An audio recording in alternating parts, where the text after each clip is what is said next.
Hello and welcome to my channel. Those of you who are new, I really welcome you here. I'm so grateful that you found this material. I am hoping to be able to share some very, very deep insights with you.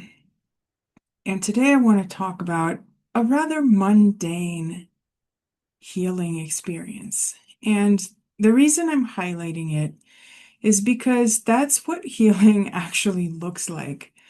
It always surprises me, at least a little bit, that healing is not this big dramatic, oh my God, I've had those too. I'm sure you have too, or you know of them. But the actual healing experience happens in these tiny little spots. And until we actually kind of put a flashlight on them, really illuminate them, they might be actually pretty hard to see. So, I'm sharing a personal experience, not for the sake of, getting any kind of validation, but just to use it to show you the process and those little moments that healing actually, where healing actually occurs. So my husband went away on a camping trip and ceremonial work, and I was home by myself for a few days, and this was the first time since we moved here to Colorado. It was kind of a little bit unnerving for me, which I also found surprising because I spent years living alone in New York City, very comfortable, confident, knowing exactly kind of how to, do what I do. And so I was like, why is this bothering me? What is happening? And I kind of brushed it off a little bit, or I just kind of didn't know what to do with it. So I didn't brush it off as in, it doesn't count.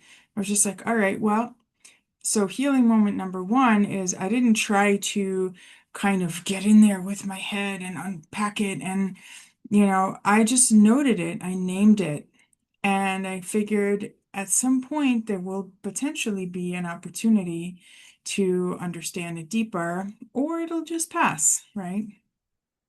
So he left. I was fine that first night. And then the next day, I started feeling that kind of sense of unease. I found myself doing some old coping mechanisms, which for me just kind of looks like watching easy to consume familiar sitcoms and YouTube videos and things like that. And I was like, what's going on? I couldn't quite place it. I knew I was missing him, but it was almost like, so what? There's nothing I could do, right? He's not here. I have to just wait. So at some point, I decided to go for a walk, to just get some fresh air. And so one of the things that I always work on is expressing through my throat chakra, which is partly why I'm on video right now and why I'm posting these, because it's a push for me. It's one of those things that I have to challenge myself on. I know I have a lot to say. My friends that I talk to regularly will say, I'm a talker, I do have a lot to express verbally and just vocally. And so as I went for this walk, I figured I'm going to do an audio journal. So I opened my voice note, voice recorder, and just started speaking into a recording. 2 minutes later, I'm crying in the middle of the sidewalk, and I'm naming the deepest pain. And the deepest pain was, um, here's what it feels like with my husband away. He's not even away for that long. But my soul, my system, my nervous system is anticipating what it's going to be like when he passes. He's a little older than me. That's always been on my mind. He's in his 50s. So, and had I been blocking that, had I said, yeah, this isn't happening, he's not dying right now, there's no danger, I would have just written it off. Or I would have missed, I should say, I would have missed the opportunity. But what happened was I said what I said, right? I said the truth. I went as deeply as this goes for me, and I felt it. I felt it very fully. It was a wave that went through me. I wasn't bawling on the sidewalk for 20 minutes. It was probably a minute. It was probably 90 seconds at most. And that's actually how long feelings really are if you let them through fully. And so, as I named it, I realized that naming it alone, naming it and then feeling it was enough, was enough for me to not have to dig deeper into my past, figure out I could have spent an hour talking in therapy about it or to a friend or something like that. But just digging down to the root, part of why I want to share this is that we're so afraid to do that because the fear is it will be hours bawling on the sidewalk. If you are bawling for hours, it's because you keep reliving it, you keep bringing it into your body, and you keep re-feeling the thing, and probably not fully.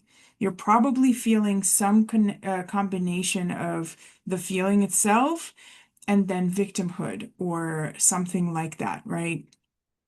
Oh my God, I can't believe I feel so terrible. Nobody understands me, right? You kind of weave and snowball other things on top of it. That's what keeps the feeling going. If you let yourself feel the full feeling as it is without adding a story to it, it pushes through and then it's out. And by the time I got home, which was maybe 15 minutes later, I felt lighter. I went right back to doing what I was doing, and that was fine, right? The other thing I realized too is that being pushed out of a familiar routine. So now I'm home. I'm not the one camping. My husband's being pushed out of his routine in a very, very different way for me. However, I was still nonetheless not in my routine. We're not having meals together. We're not checking in about what's going on in the day. We're not processing anything together. We're not talking throughout the day. We're not having physical contact throughout the day. So for me, my routine was also shaken up. And I realized, wow, our systems are actually quite fragile when it comes to that, unless we practice kind of taking ourselves out of our routines. But who wants to do that? That's really hard. None of us really want to do it. We set up our routines, even, and I'm not even talking about like, okay, at 7 o'clock I do this, at 7:30, I'm not talking about that kind of routine. I'm talking about the way that your day and your week kind of naturally flows based on, your resources, based on your who's in the house, your responsibilities, right? Your work schedule, things that are planned versus not. Um, so that routine. And it made me realize, wow, I wonder if there are good ways to actually encourage myself to step out of routines more frequently so that I don't feel so fragile when it happens. And yes, I had a very specific fear and pain come up, but it's also a broader question that I was asking. So, do you see how that was a healing moment for me and how simple it actually is if you allow it to be simple? We tend to want to make it so complicated, right? We tend to, I remember coming, years ago, coming to a therapy session and kind of like cracking through some issue, something that I was like, oh, this is so intense. This is so bad.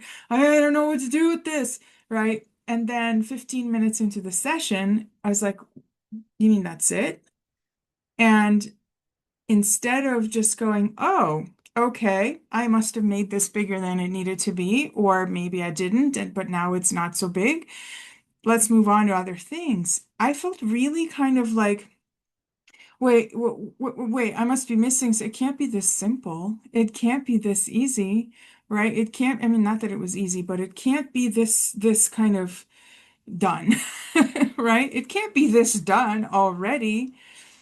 And this is, again, the ego that wants to make everything painful, that wants to make everything complicated, that wants to make sure that we are sitting in this victim energy for as long as humanly possible so that we don't die, right? So that we have something concrete to focus on, so that no unknowns kind of penetrate, that we can, even if it's a pain, it's a known pain, known, Known, right? Known pain that, it's something that we intimately are familiar with, as opposed to the unknown stuff that might kill us. Not really, but that's the ego's job, is just to protect you from something that could kill you. So hopefully, this made sense and offers you something useful and hopeful, that we don't have to create these deep trenches for ourselves, right? That even the deepest pain, I've had existential moments too, where I'm like, oh my God, oh, like not a fear of death, but a fear of ego death. And if you allow it fully through, it's like not fighting a pain or not fighting a feeling. Something very, very quick can move through you, and it becomes one of those healing moments, including potentially, like it was for me, the realization that it can be simple, that it can be swift. That in itself is healing. So, thank you for watching. Let me know your thoughts in the comments, and I will see you in the next video.